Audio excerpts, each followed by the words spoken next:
بس تھوڑی سی جیسے بندہ اپنی یادیں شیئر کرتا ہے. میرا 25 سال سے کاموں کے سے رابطہ آنے جانے کا ہی ہے, اور میری برادر افضل سے جو ہے دوستی ہے. ہم نے بہت ساری راتیں اکٹھے گزاری ہیں ایز اے بیچلر, ٹھیک ہے. اور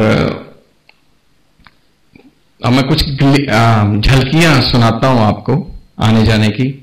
ظاہر ہے میری بہن کا گھر ہے تو آنا بنتا ہے, ہر دفعہ آتے ہیں ہم لوگ. لیکن میں نے ایسے بیٹھے نا کہ افضل سناؤ یار کچھ غزل کے 2 شعر ہو جائیں. تو اس نے کہا میں نبی کے نام کے علاوہ کچھ نہیں پڑھتا. تو مجھے تھوڑا شوق لگا, میں کہا جیسے بچے جیسے بات کرتے ہیں. تو پھر میں نے نام کے آگے جو ہے نسبت دیکھی تو مجھے بہت زیادہ خوشی ہوئی, کیونکہ اس کا یہ کر لینا جو ہے نا, یہ ایسے ہے جیسے کوئی چنا جاتا ہے, یہ چیزیں ہو جاتی ہیں. میں جیسے میرا بیٹا ہے, اس کی اتنی بڑی داڑھی ہے اور اس کو تبلیغی جماعت میں اچھا لگتا ہے جانا. تو مجھے وہ کہتا ہے میں آج تک رائمنڈ نہیں گیا تھا, تو میں اس کو لے کے گیا اس دفعہ. تو وہاں میرے منہ سے یہ جملہ نکلا کہ اگر اس کو اللہ نے قبول کر لیا ہے تو میں کون ہوتا ہوں کہ اس کو کہوں کہ کچھ اور پڑھو. تو یہ جو ہے یہ چنے جانے کی بات ہے. اور آپ نبی کا نام لیتے ہیں, نبی کے جو ہماری محفل اور آغاز اور اختتام جو بھی میں نے پڑھے ہیں, یہ ہمارے گھر میں ایک ترتیب ہے. کچھ بھی مشورہ کرنے سے پہلے آپ بھی گھروں میں یہ ترتیب کریں گے تو کہ کچھ بھی مشورہ کرنے سے پہلے آپ یہ 4 جو مسنون طریقے ہیں کہ آپ اللہ کے نام سے شروع کریں اور پھر درود پاک, اور پھر آپ جو بھی نبی نے مشورے کے پورے طریقے کا. میں کوئی عالم نہیں, خطیب نہیں, میرا کچھ بھی نہیں ہے.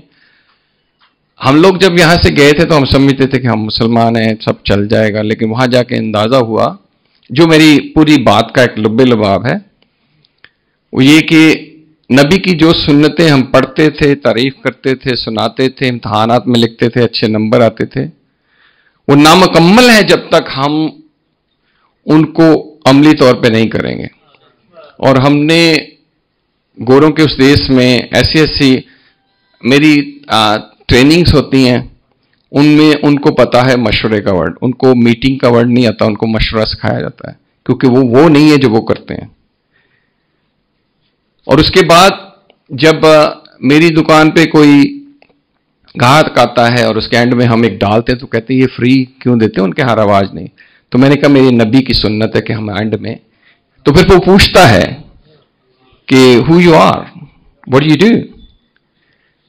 تو جو میں چیز کہنا چاہ رہا ہوں, آپ لوگ یہ محفل سے جاتے ہیں اور میرا جو ہے اس وقت مشن کہہ لیں, اس وقت جو میری ذمہ داری اللہ تعالیٰ نے لگائی ہے کہ میں آپ کے بچوں کے لیے کام کر رہا ہوں. آپ تو ٹو اولڈ ٹو ٹیچ, آپ کا وقت گزر گیا. آپ کے پاس دوبارہ جینے کا ایک موقع ہے, وہ ہے آپ کے بچے, جو کہ بدقسمتی سے آپ کی بات نہیں سنتے. موسٹلی پیرنٹس کا یہی ہے کہ میرے بچے میری بات نہیں سمجھ سنتے. تو آج کل اسی پہ کام کر رہا ہوں. تو اس کے لیے میں بھائی سے بھی گزارش کروں گا, میں خود بھی کوشش کروں گا کہ ایسی نعتیں, ایسے اشعار, کیونکہ یہ نبی کی تبلیغ کا ایک طریقہ ہے. تبلیغی جماعت والے اپنے طریقے سے کرتے ہیں, علماء اپنے طریقے سے کرتے ہیں, ایون مذہبی جماعتیں اپنے طریقے سے کرتی ہیں. اللہ نے ایک نظام چلایا ہوا ہے کہ اس کے پیغام کو آگے پہنچانا ہے. تو آپ ایسی نعتوں کا انتخاب کریں جس میں آپ کی سنتیں ابھر کے آئیں عملی طور پہ, کہ ایسا شعر بولا جائے کہ جس میں مسواک کے فائدے نظر آئے, ایسا شعر بولا جائے جس میں آپ کے شہد کے حوالے سے کوئی چیز سامنے آئے. تعریف و تصیف تو ظاہر ہے وہ تو اللہ نے ایک ڈیوٹی لگا رکھی, قرآن سے شروع کیا اور ہم تک لے کے آئے, وہ تو اس کا حصہ ہے. لیکن اس کا پیغام, جب دیکھیں نا آپ کے سامنے میں سیب رکھوں اور کوئی آپ کے سامنے سارا دن اس کی تعریف کرتا رہے اور چکھے تک نہ, تو بنانے والے کو ہوگا کہ بھئی اصل تو اس کے اندر ہے. وہ بھی ضروری ہے, اچھا سیب دکھنے میں اچھا لگتا ہے, لیکن اصل چیز یہ ہے کہ اس کو کھا کے اس سے فائدہ لینا ہے. تو نبی پاک صلی اللہ علیہ وسلم کی جو سنتیں ہیں ان کو آپ بچوں کے اندر اس طرح لے کے آئیں کہ ان کو لگے کہ یہ تو میرے لیے ہیں اور یہ فائدے کی چیزیں ہیں. اور یہ جو پڑھتے ہیں آپ جو بھی کلام پڑھتے ہیں تو اس میں یہ چیز مد نظر رہے کہ نبی کا جو عملی پیغام ہے، کیونکہ وہ جیسے کہتے ہیں عمل سے زندگی بنتی ہے، جنت بھی جہنم بھی، تو وہی چیز آئے گی کہ اللہ تعالیٰ نے عمل پہ جو ہے نا وہ ایسے ہی کہ میں ایک ماسٹر کی ٹیچر کی تعریف کرتا رہوں تو اور کہوں کہ مجھے وہ مارکس دے دے تو وہ کہے گا ٹھیک تعریف اپنی جگہ، لیکن جو تم پرچوں میں لکھو گے میں اسی پہ آپ کو دوں گا. تو یہی چھوٹا سا میسج اسی کو لے کے ہم چلے ہیں. اور یہ جو حصہ ڈالنے والی بات ہے کہ یہ جو چینل بنایا یہ مکمل طور پر صرف نعت کے لیے ہے. اور مجھے یہ شوق تھا 3 سال پہلے میں نے ارادہ کیا تھا، لیکن جیسے دعائیں قبول فوراً ہو جاتی ہے لیکن ان کے ظہور کا وقت جو ہے اللہ کے ہاں ہوتا ہے. تو جب ظہور کا ہوتا ہے تو پتہ بھی نہیں چلتا کہ کیسے یہ ہو گیا. تو باقی یہ کہ آپ اس سپورٹ کریں، اس میں کچھ آپ کے پاس اگر ایسی شاعری ہو، ایسی چیزیں جو آپ کو منفرد لگے تو ہم اس میں شامل کریں، کیونکہ شعر جو ہے وہ اس کی جان ہے. اصل تو وہی ہے کہ آپ پیغام کیا دینا چاہ رہے ہیں. آواز تو ایک ذریعہ ہے، وہ اللہ نے بہت خوبصورت دی ہے. تو سن کے جو ہے ہمارے گھر میں مطلب چلتی رہتی ہیں.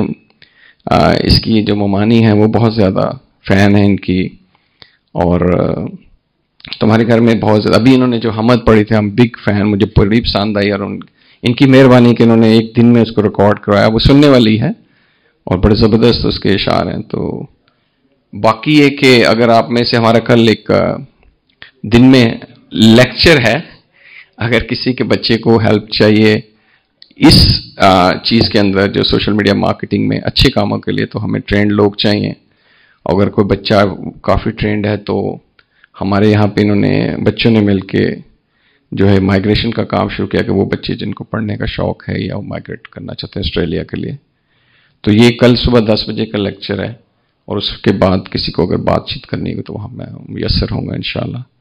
تو سوال و جواب کا تو یہ سیشن نہیں ہے، تو میں اجازت چاہتا ہوں. بہت شکریہ. الحمدللہ رب العالمین.